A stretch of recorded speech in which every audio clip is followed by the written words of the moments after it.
एक आदमी ने एक साधना शुरू की, आधी छोड़ दी, और जो चीज उसने आधी छोड़ी थी उसने उसकी 9 साल की बेटी को ढूंढ लिया।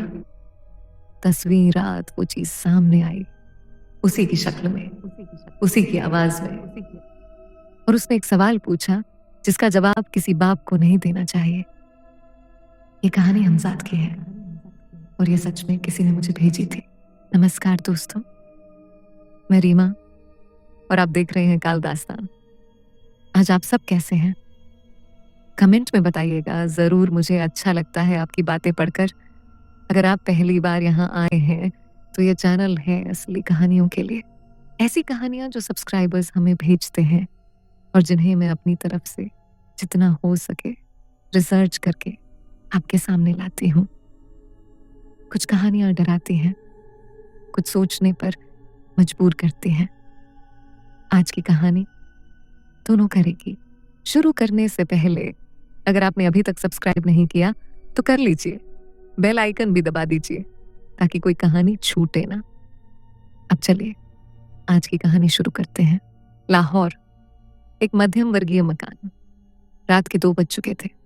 कामरान अपने बाथरूम में खड़ा था, आईने के सामने हाथ धो रहा था। पानी बंद किया, तौलिया उठाया, मुड़ा और रुक गया। आईने में उसकी परछाई अभी तक वहीं थी। 1 सेकंड, 2 सेकंड, फिर वो भी मुड़ी और मुस्कुराई। कामरान ने पलट कर देखा, बाथरूम खाली था। उसने वापस आईने में देखा, सिर्फ उसका अपना चेहरा थका हुआ, डरा हुआ। उसने बत्ती बुझाई और बाहर निकल आया। उस रात वो सोया नहीं। ये कहानी उस आदमी की है जिसने एक साधना शुरू की, पूरी नहीं की, बीच में छोड़ दी। उसने सोचा छोड़ दिया तो खत्म हो गया, नहीं हुआ। जो एक बार बुलाया जाए वो बिना मांगे नहीं जाता। हमजाद, ये शब्द फारसी से आया है। हम यानी साथ, जाद यानी जन्मा, यानी वो जो आपके साथ जन्मा, जो आपकी अपनी दुनिया का हिस्सा है लेकिन आपसे अलग है। इस्लामी और सूफी परंपराओं में हमजाद का जिक्र सदियों पुराना है। तंत्र ग्रंथों में, रूहानी किताबों में, कदीम साधनाओं में।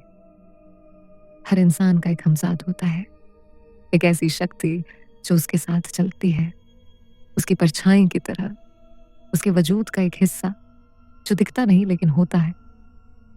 हमजाद साधना वो विद्या है जिसमें इस शक्ति को बांधा जाता है। जब बांध जाए तो वो साधक की मदद करता है, ज्ञान देता है, रास्ता दिखाता है। कुछ रिवायतों में कहते हैं हमजाद बांध जाए तो दुश्मन भी दोस्त बन जाते हैं, रोजी खुद चलकर आती है। लेकिन जो कोई नहीं बताता वो ये है, जो साधना बीच में छोड़ दे उसका हमजाद बंधता नहीं, वो आजाद रहता है। और आजाद हमजाद मालिक को नहीं ढूंढता, वो घर में सबसे कमजोर को ढूंढता है। सबसे कमजोर वो होता है जिसका दिल सबसे साफ हो, जो सबसे कम डरे, जो उसे देखे लेकिन भागे नहीं। कामरान को यह बात बाद में पता चली, बहुत बाद में। मैं आपको एक बात बता देती हूँ। हमजाद साधना के बारे में लोग 2 बातें जानते हैं।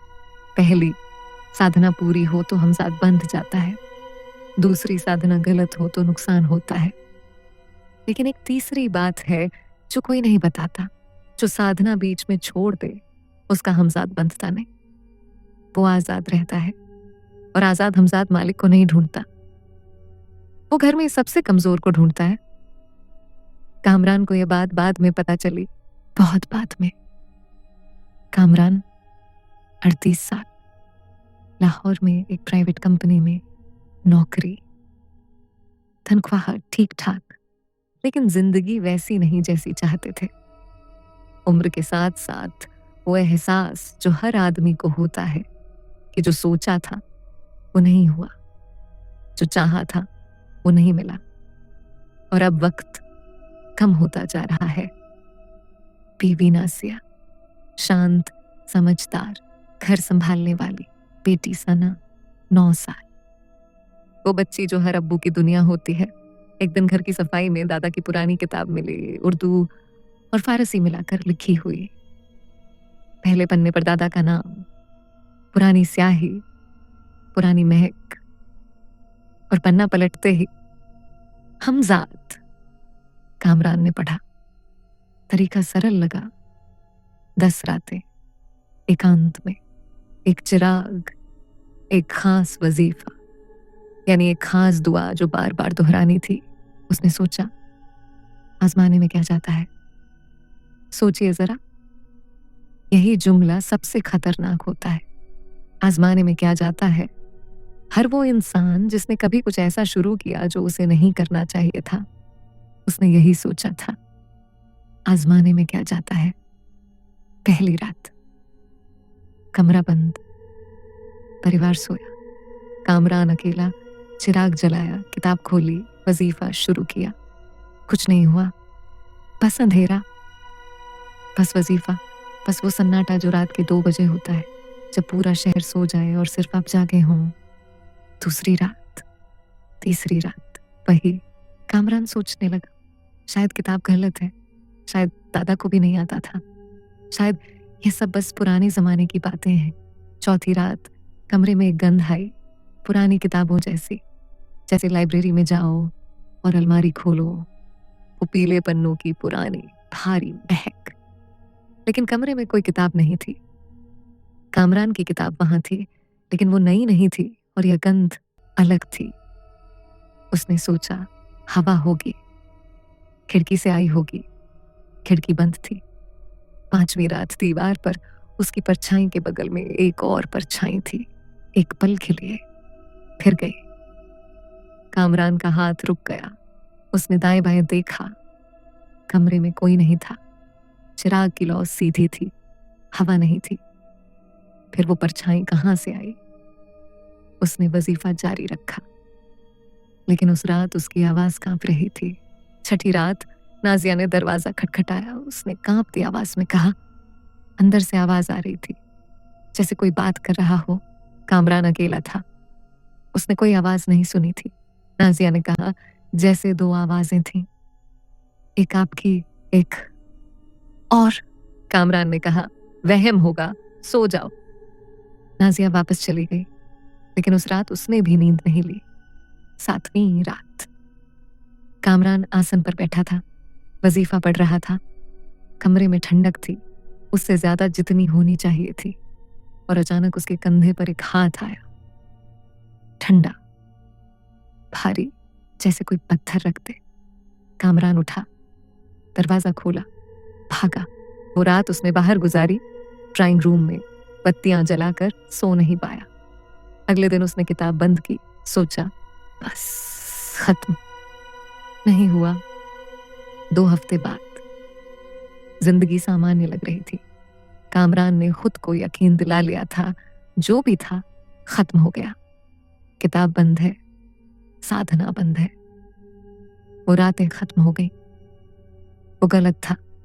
सना स्कूल से लौटी, खाना खाया, होमवर्क किया, फिर अपने अब्बू के पास आई, बिल्कुल सामान्य रूप से, जैसे कोई साधारण बात करने आई हो, और बहुत शांत आवाज में बोली। उसने उस उम्र की सहजता से कहा, अब्बू, रात को आपकी परछाई मेरे कमरे में आती है, लेकिन आप नहीं आते। कामरान का हाथ रुक गया। उसने कांपती आवाज में पूछा, क्या क्या मतलब बेटा? सना ने कहा, दीवार पर रात को परछाई, लेकिन जब मैं दरवाजे पर जाकर देखती हूं, आप वहां नहीं होते। मैंने कई बार देखा। कामरान उस रात सोया नहीं। उसने हिसाब लगाया। 7वीं रात, साधना छोड़ी थी, किताब बंद की थी, लेकिन जो बुलाया जा चुका था वो गया नहीं था। वो घर में था, घूम रहा था, और उसने घर में सबसे कमजोर को ढूंढ लिया था। 9 साल की सना, जो परछाई देखकर डरी नहीं, अब्बू को बताने चली आई। किताब में लिखा था, सबसे कमजोर वो होता है जिसका दिल सबसे साफ हो, जो सबसे कम डरे। सना डरी नहीं थी, इसीलिए वो उसके पास गया था। अगले दिन सुबह नाजिया बाथरूम से निकली। उसका चेहरा सफेद था, हाथ कांप रहे थे। वो दीवार से टेक लगाकर खड़ी थी, जैसे बिना सहारे के खड़े रहना मुश्किल हो। कामरान ने उसकी तरफ दौड़ते हुए पूछा, क्या क्या हुआ? नाजिया ने हाँफते हुए कहा, आईने में आपकी परछाई जब आप जा चुके थे तब भी वहां थी। कामरान ने कहा, वहम होगा, थकान होगी। नाजिया ने कहा, नहीं, मैंने दोबारा देखा। मैं वापस गई, दरवाजे पर खड़े होकर देखा। वो रुकी, फिर बहुत धीरे से बोली। वो मुस्कुरा रही थी। कमरे में उस पल जो खामोशी आई, वो साधारण खामोशी नहीं थी। मुझे आज भी समझ नहीं आता, जो चीज बुलाई जाए और फिर छोड़ दी जाए, वो कहाँ जाती है? क्या वो जाती भी है या बस इंतजार करती है?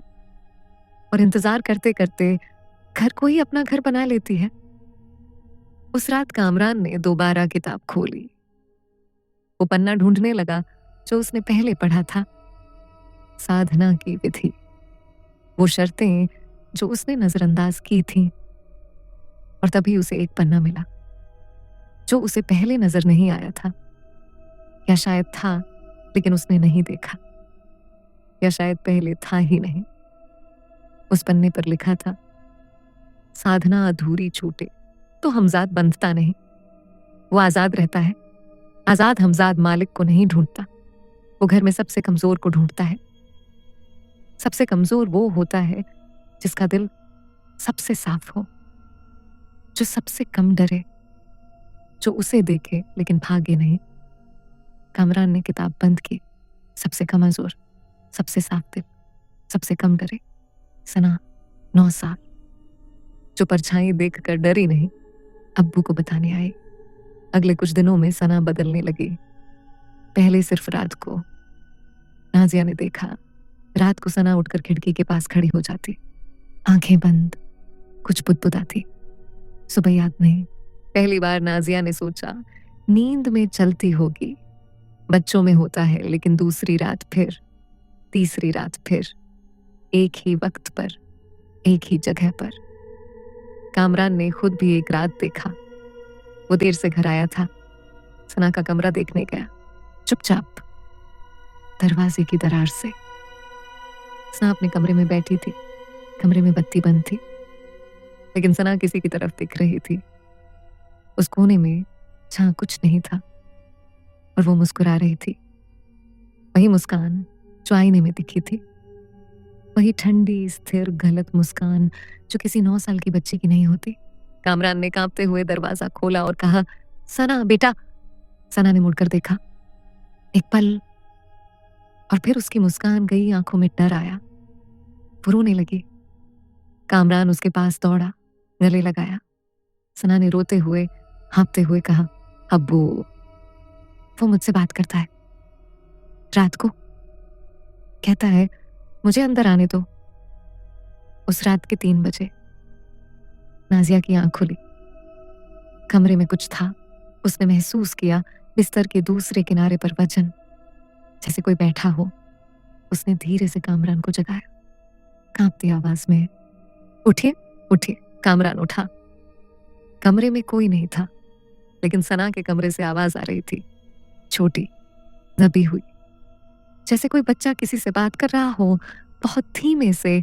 रात के अंधेरे में वो दोनों दरवाजे पर आए। अंदर से सना की आवाज, हाँ मैं आ जाऊंगी। नाजिया ने रोती हुई आवाज में चिल्लाई, सना। दरवाजा खोला।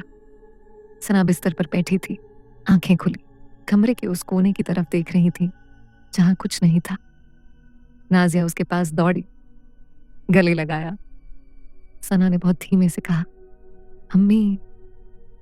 वो कह रहा था कि बस एक बार आ जाओ, बस एक बार।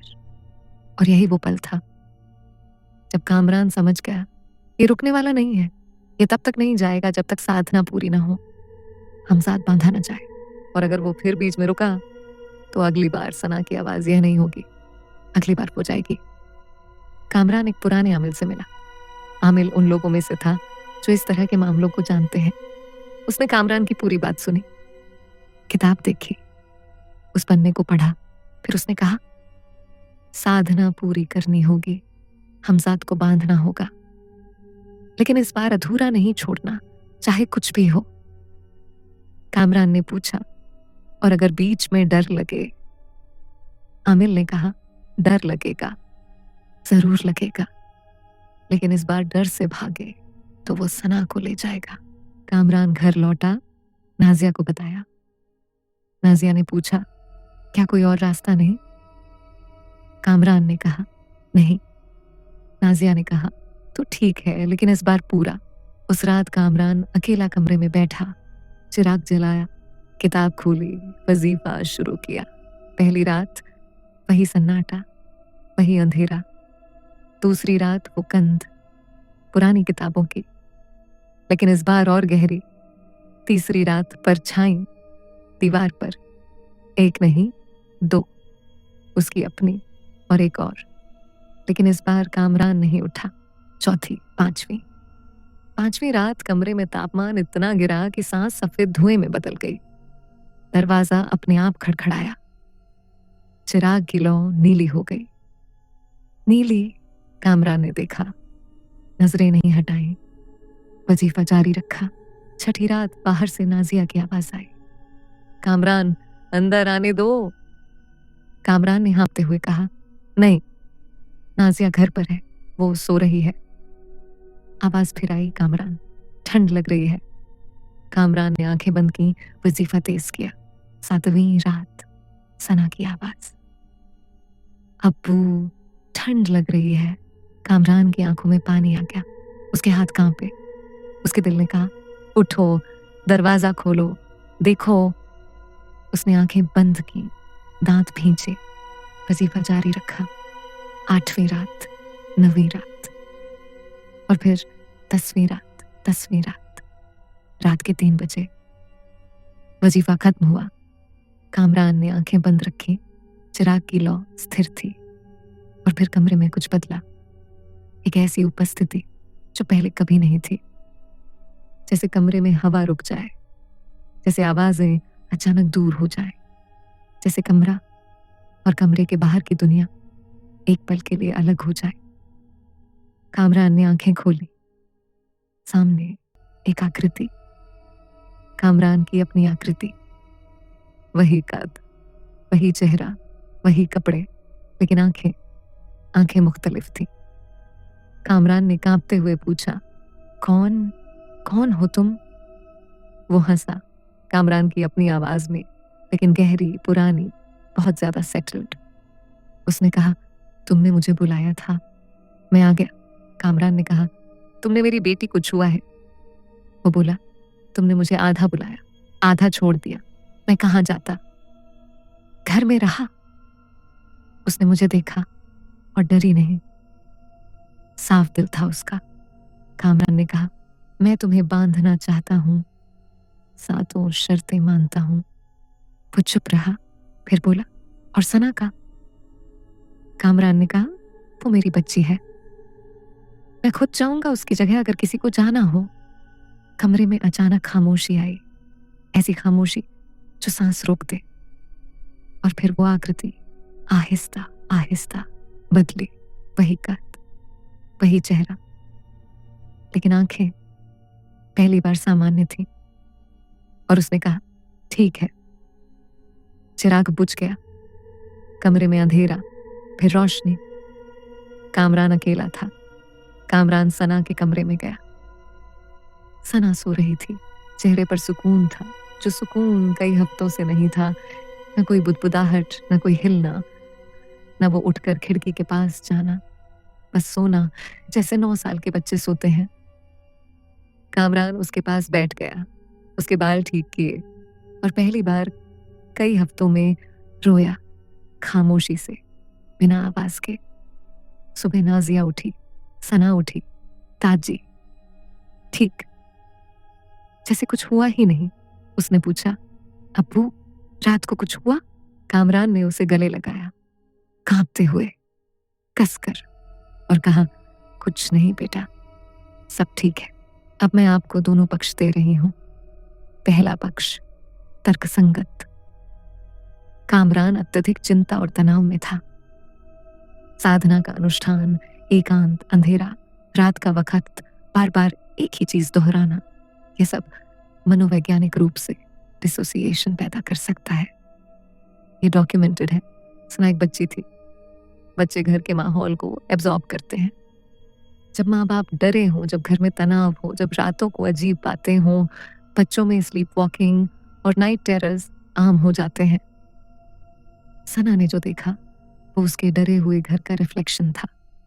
परछाई का आईने में रुकना, ऑप्टिकल इल्यूजन, थकी हुई आंखें, कमजोर रोशनी, ये सब पॉसिबल है।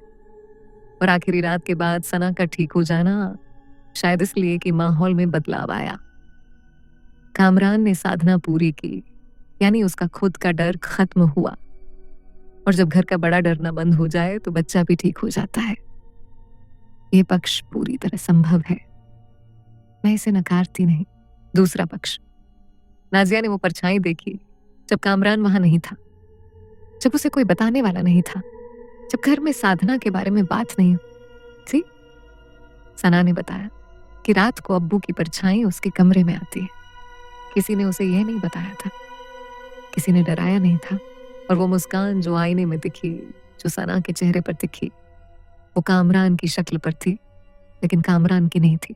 मुझे आज भी समझ नहीं आता, अगर यह सब सिर्फ डर था, सिर्फ माहौल था, सिर्फ तनाव था, तो आखिरी रात के बाद सना को वो आवाजें क्यों बंद हो गई? वो रात को उठकर खिड़की के पास क्यों नहीं गई?